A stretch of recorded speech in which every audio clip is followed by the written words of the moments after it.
Welcome back, everyone. Another Ash on Comics, Ash Wednesday on any old day of the week.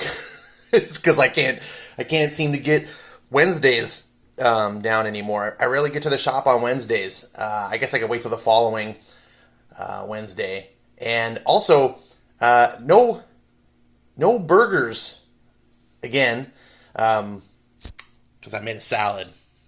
Isn't that exciting? Last time I came to you, I think I came with a salad. I am addicted to this. I'm trying to eat healthier. I'm getting older, but I actually really love salad. This is a spring mix. It's a pretty big salad too. It's a big bowl. You can see. I get a rotisserie chicken at Costco, and I saw they had some Chinese chicken salad dressing at my store, and I was like, oh, that gives me an idea. I saw the mandarin oranges on the bottle because they show you the salad. I was like, I love this salad. So, crumpled up some ramen, some spring mix. It's 50-50 spring mix and spinach, but with some mandarin oranges, some crushed up, half a crushed up ramen, a little bit of grape tomatoes in there. That pink stuff you see is pickled ginger. I know that's not normally in a Chinese chicken salad, but I love it, and it actually goes fantastic. That's a chicken breast, leftover rotisserie chicken, and it's got some cucumbers in there you can't see. And I've also been doing like some orange bell pepper, but I didn't do it this time. Anyways, this is a fantastic salad. Super cheap. $4.99 Costco. You can get a whole chicken. And I don't just eat this because it's healthy. But it freaking, these are amazing. I'm so proud of myself. Anyways, you don't care. I'm sorry I don't have an In-N-Out burger. Here's the thing. I can't even do it. If I do Wednesdays, I can't do In-N-Out anyway because I started doing this fasting on Wednesdays. So I can't even have any food at all. So I meant to do this on Thursday, but Thursday was real busy. Ended up having to meet with I just had things come up. And so I didn't get around till today. Then I had some plans today, and it's been tough. So anyways, yeah. I love food. It's a lifestyle brand. This is Ash on Comics. Hopefully it gives you some ideas. I don't know if you like salad or not, but this is a fantastic and inexpensive way. That rotisserie chicken lasts me at least, it's like 4 meals at least. Sometimes 5 if I really stretch it. And then you get the spring mix. I can make 3 salads out of 1 tub of the spring mix, which is like $5. All in all, it's like $15 for all the ingredients. And I can make 4 or 5 meals. So that's super, and they're not bad for you, man. We put so much preservatives and sodium. And look, man, I'm not a health nut. I'm terrible. I am now suffering. And I'm so blessed that God has allowed me to like relatively healthy food. And someone's going to go, but Ash, the dressing's... Yes, okay, a little bit of dressing is... But anyways, it's good. So, I'm going to stop this now. It's been like 3 minutes of me showing you a salad. You're like, what the hell? If you got this far, you can fast forward to the 3-minute mark. 3.5 minute mark now, and see the comics. I'm going to show you some comics. All right, enough salad talk. Sorry, it's fun. Come on, you got to have fun. Hope you guys are having a good meal. So I went to the comic book store, and I got 2 weeks worth of stuff. My pull list is smaller these days, and with the outrageous cost of gas being almost $7 a gallon in some parts, it's silly to waste that time, spend that money to go get like two books. Plus I'm behind on my books often. So anyways, every other week usually is pretty good for me. I'm usually out on Thursdays, and so I just swing by, and you gotta do what you gotta do. So here's the receipts. This is my main comic book store. I got, thought I got more books. Did he only ring me up? Oh shoot! I think I got a discount.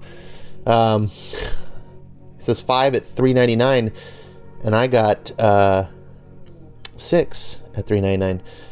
So this should have been higher. And I just realized that just now, so I couldn't even really correct the store. And then this is, well, we'll get to that. This is another $18 I spent at a different comic book store, and that'll be kind of the subject of today's Ash video.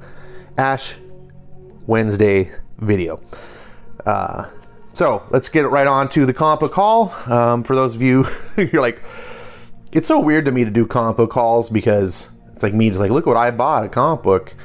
You could go see this comic book at a store near you. But if you're a comic book fan like me, you kind of like this. You like to see what other people are buying, hopefully. Otherwise, you're just really, really bored. So this is from last week's pull. This is my first thing. Junkyard Joe already did a video on this, so I'm going to put this one first. I'm not going to talk about it because I made a video, so I'm going to try to keep this video shorter than usual.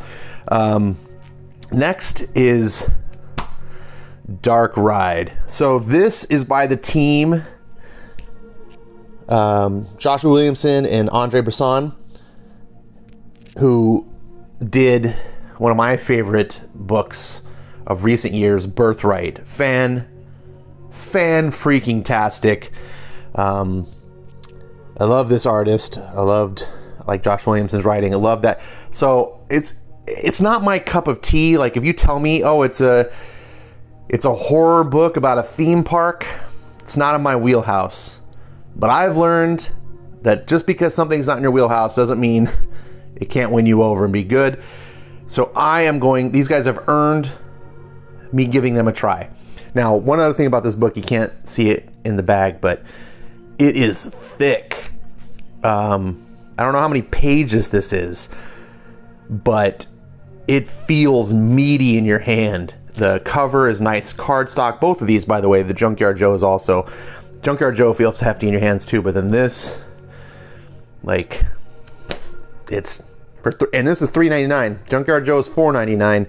Worth it, but for $3.99, give this book a shot. If you like Joshua Williamson, I'm sick of all these people like, oh, Josh Williamson's one of the best writers of DC Comics. Oh yeah, you're buying any of his non-DC books? No, you're not really a Josh Williamson fan. You're just a DC fanboy. Now, look, there's nothing necessarily wrong with that. I totally get it, but explore your horizons. How do I want to say it? Like, expand your horizons. You don't got to quit DC. I'm not saying like don't quit Marvel. Whatever. Buy what you want. But I think Josh Williamson's indie stuff is better than his DC stuff. So that's Dark Ride. I haven't read it yet, but I'm very much looking forward to it. And like I said, it's worth the publication. It physically, you're getting your money's worth for sure. I'm sure Josh is going to deliver in the writing. Andre Bresson's a great artist, and the colorist, I can't remember the colorist name, so forgive me, but he always partners. This is beautiful color. You can see from this cover. I don't think the video does it justice. It really pops. Next is Undiscovered Country. This is issue 21. This is a really cool Bizarro series that no one's talking about, and I don't really talk about it either because it would just be spoiling it. It's not like a mainstream comic like Spider-Man or Batman or whatever, where you can just be like, oh, here's the current adventures that are going on today, like, and everyone kind of already knows. Here I'd have to explain so much backstory, and I have to really spoil so much of the book. It's better just to say, like, pick up the first trade. Just pick up the first trade and read it. You know, it makes me want to kind of start my story stream up again. So I just maybe read the first trade, and you know that's what I did for. Oops, my mic. Sorry if that popped. I did that for Birthright, and people loved it. So, anyways, Undiscovered Country is cool. Yeah, it's neat. Then next is Texas Blood. This is a book I have not read either yet. I'm still trying to catch up, and sorry, I just got an alert that England Teen is streaming. So I'll probably head over to that after I finish recording this. But that Texas Blood is interesting. It's done by Chris Condon and Jacob Phillips, the son of Sean Phillips, who's the artist on all of Ed Brubaker's works. We're going to get into him in a second. This is a neat, like, slow burn kind of crime noir.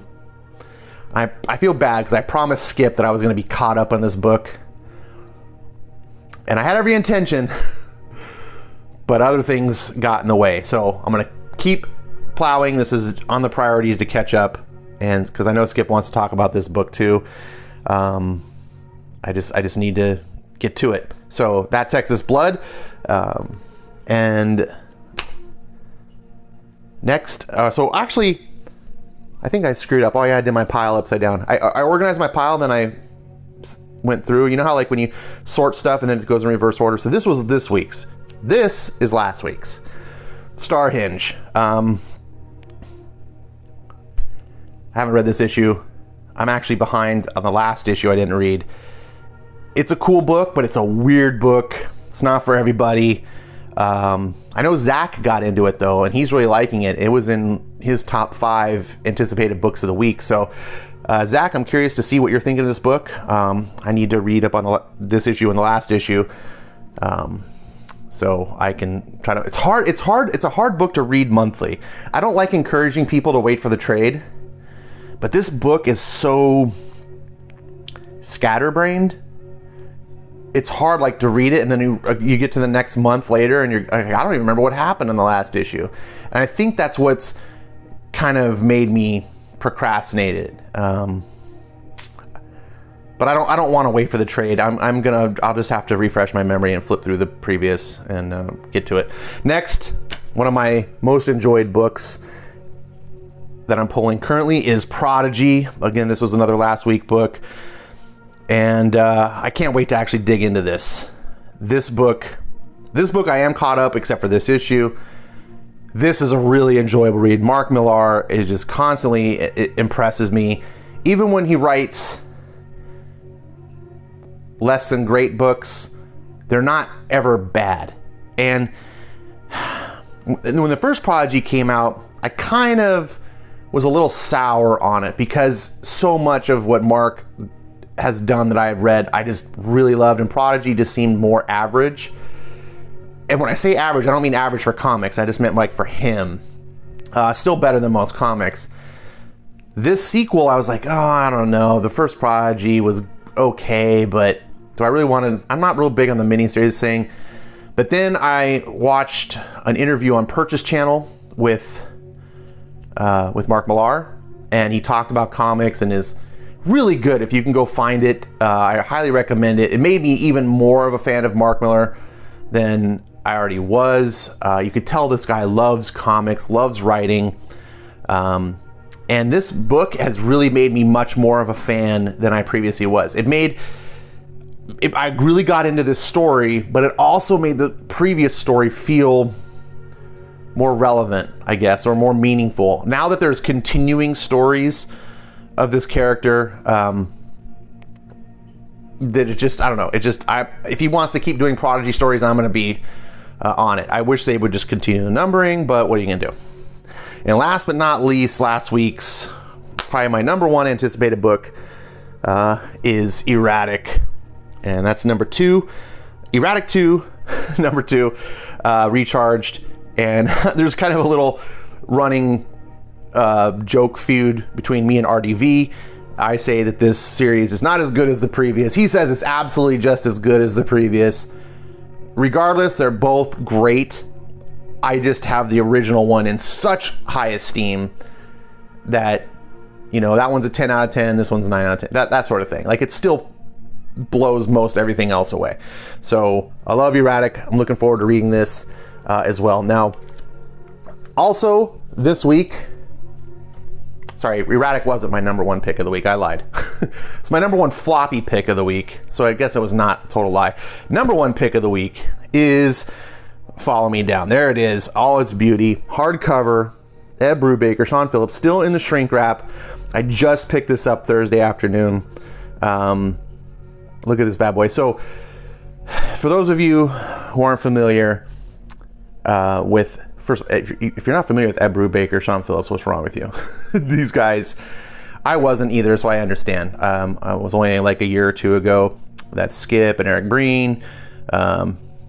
And actually lingering from when I associated or hung out with Wes on the Comic Aficionados.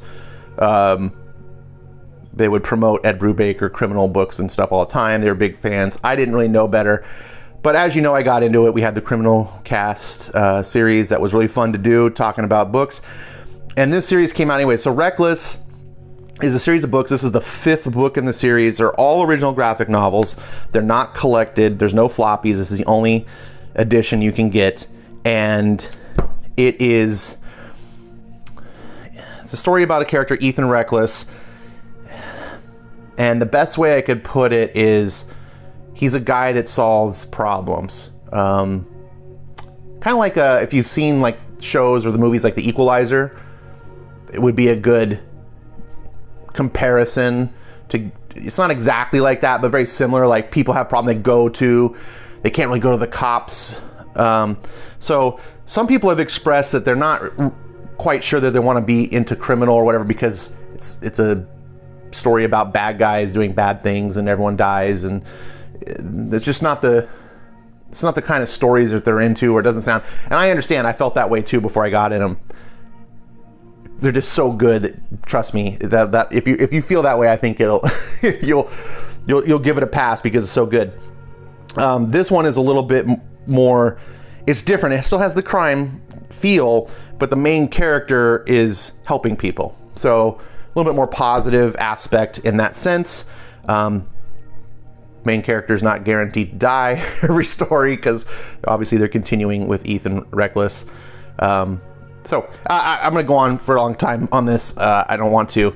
So I said before I had 2 receipts.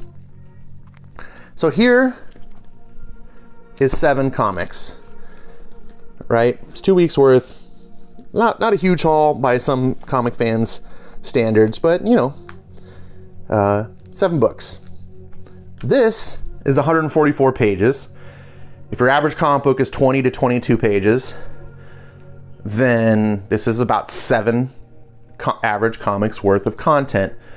$24.95, 4 times 7, 28. It's actually cheaper than 7 books of content. You get this nice, beautiful hardcover.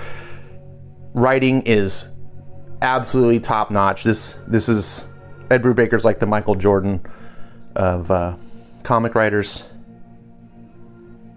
of current comic writers. And there's just no one doing what he's doing. Sean Phillips, and it's just perfect. I can't speak highly enough. 7 comics. This cost me about the same price. So here's the thing. I don't want $24.95 comics, but I'm pulling less and less comics because they're not good.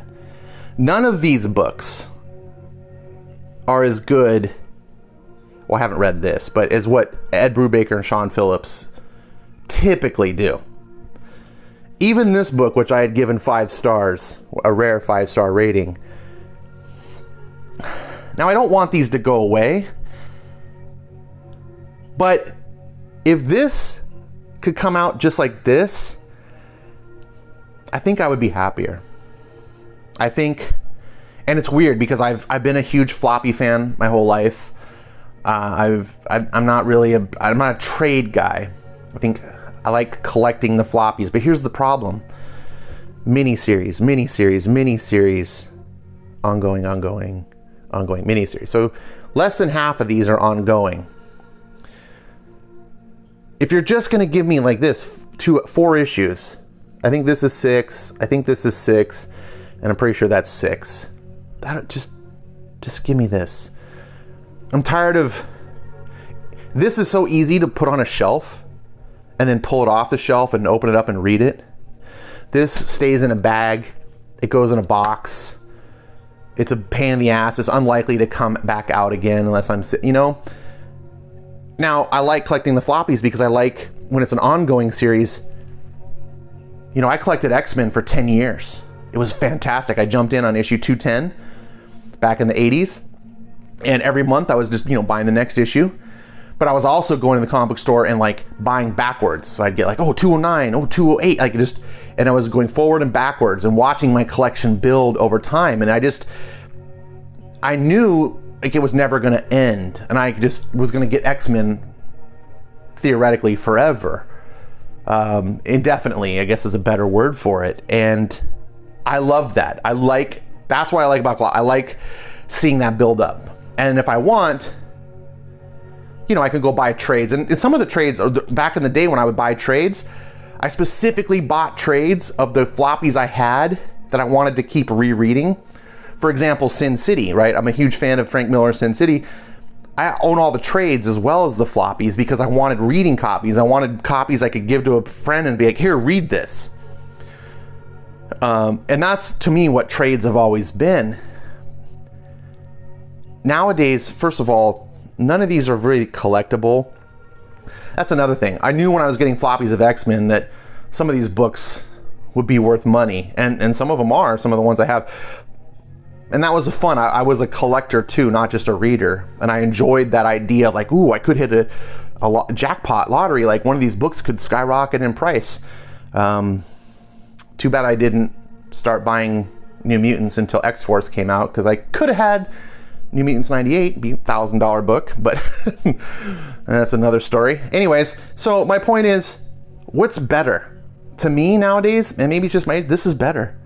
Now, the one flaw that this has, if comics just went to this every 6 months, that's another thing. This comes out every 6 months, like clockwork. So I normally tell people it's 6 issues worth of comics. So I'll just be, instead of saying so, I'll say 6. So every month you're getting a comic, you're just waiting. And if you're like me, a lot of times anyway, I'm not even caught up on some of these books and I wait and I binge them. I'm just got like this. So, but the flaw with this is, do you want to experiment with a book? If I say, oh, try this book out, you go, oh, it's a $25. That's a $25 investment. Like, what if I hate it? Whereas if I say, I'm going to try out Dark Ride, I have no idea. I like the creative team. It'll probably be a solid book. Will it be my cup of tea? Don't know. But if I don't like it, I only spent $3.99. And I still think $3.99 is too high for a comic book anyway. But at least it has that entry point. So I don't know what the right answer is.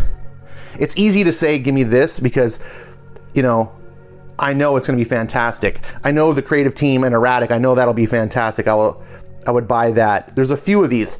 All these unnamed books, if Jeff Johns was just like, I'm just doing hard, I would be like, cool, I trust in you. But there's only a few writers. So I don't know what the right answer is. I just wanted to talk about it. And maybe you have thoughts. Maybe as I've been talking, you've been, processing this in your head with your own opinions. Put them down below, please. What do you think? Comics are evolving and changing, and I understand that we like to embrace our traditions, but the industry is different today. The world is different today. We have technologies that we didn't have back then. There was no option to read digital comics back in the day. So I'm curious to hear what you think. Our original graphic novels, even if it didn't completely replace these, if the really big names like Ed Brubaker went to this, and maybe the lesser names still stayed in the floppies until they earned their stripes, maybe that's the way. I don't know. But my point is, I actually spent less on this. These would have been more if I would have been charged an extra $4. So it was 18 something, 1869, $4. You know, it'd have been about $22. Yeah, I think this. And by the way, I got lucky. I'm not trying to brag, but $24.95 is a lot easier to swallow when this store gives you a 30% discount. And I'm just lucky enough to have a store near me.